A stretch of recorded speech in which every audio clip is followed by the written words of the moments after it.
La violencia en el noviazgo ha alcanzado cifras de escándalo. ¿Por qué donde debiera existir amor existe violencia? Lo más común es la agresión verbal, la humillación en público frente a los compañeros, la burla, el desprecio y, por encima de todo, el trato desigual ante los demás. Resultados académicos de este tema muestran que el 76% de los jóvenes universitarios han experimentado violencia verbal emocional. La conducta violenta se asoció con la baja autoestima en las mujeres y con síntomas depresivos en ambos sexos. Veamos este esquema que nos muestra cómo se va dando este tipo de violencia. Sí, porque la violencia también se mide. La violencia tiene una escalada de 3 pasos y comienza con bromas hirientes, con mentiras, engaños. Pasa a la segunda etapa cuando hay control, cuando se prohíben amistades, ir a lugares, vestimentas. Y cuando ya existe una agresión física, estamos de lleno en la tercera etapa. Aquí se encierra a la persona, se aísla, hay amenazas de muerte, abuso sexual y en algunos casos, lamentablemente, todo conduce al asesinato. Tenemos a 2 invitados en el estudio que han venido trabajando esta problemática aquí en Xochimilco. En unos segundos estarán con nosotros.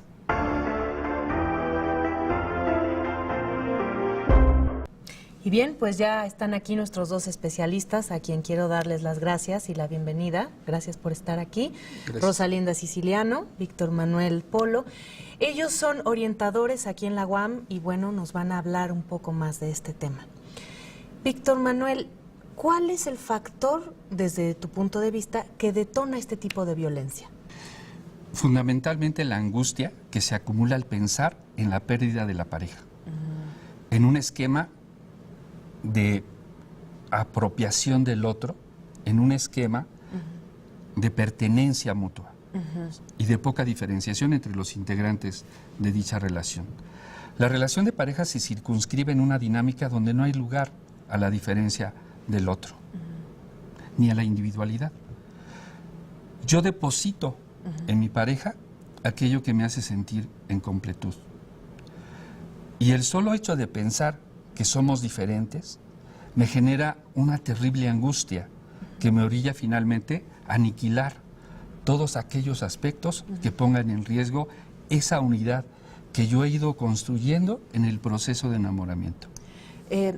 Esto estaríamos hablando de familiares, de amigos. Exparejas, amigos, hobbies, elecciones de actividades culturales, recreativas, etcétera.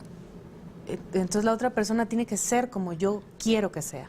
Como yo la he pensado y la he idealizado. Esto es terrible. Sí, yo considero que no es, digamos, del todo alejado el hecho de pensar, o lo que escuchamos muchas veces, encontré mi media naranja. Pues es terrible, me parece terrible y muchas gracias. Rosalinda, sabemos que hay una condición de las mujeres vinculada al sometimiento en medio de una cultura machista. ¿Qué hacer para darse cuenta y detener esta violencia? Es una pregunta compleja y que a veces se dicen muchas cosas que hacer como si fuera una receta de cocina. Algo que hemos aprendido aquí en la universidad es tener en cuenta 2 niveles. El primero sería el personal. Y el personal es romper el silencio. Es una frase muy sencilla, pero muy compleja. Claro. Es decir, hablarlo, expresarlo, señalarlo, identificarlo, es trascender ese silencio. Y a partir de eso es desde el momento en que me estoy sintiendo incómoda con esto.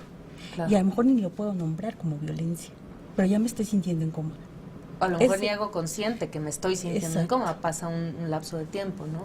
Hablarlo es lo principal. Y me quedaría hasta ahí. Y lo siguiente que debemos de tomar en cuenta es lo institucional. Sí.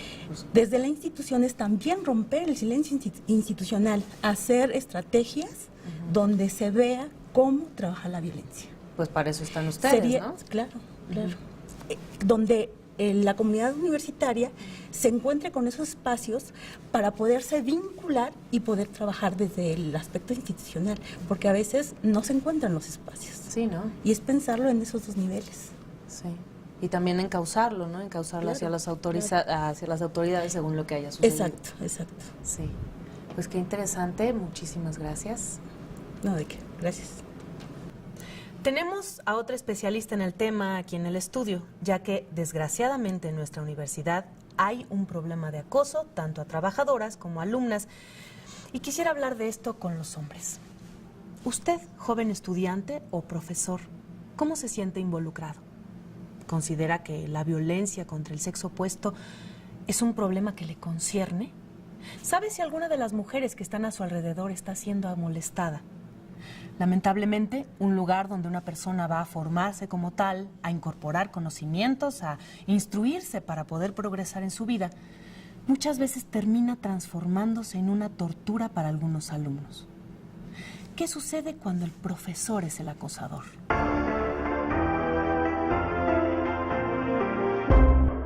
Y tenemos con nosotros a nuestro tercer especialista, Delia Santiago, bienvenida, gracias por estar aquí. Ella también es orientadora. Yo quisiera preguntarte, Delia, ¿qué es el acoso? ¿Cómo se podría definir?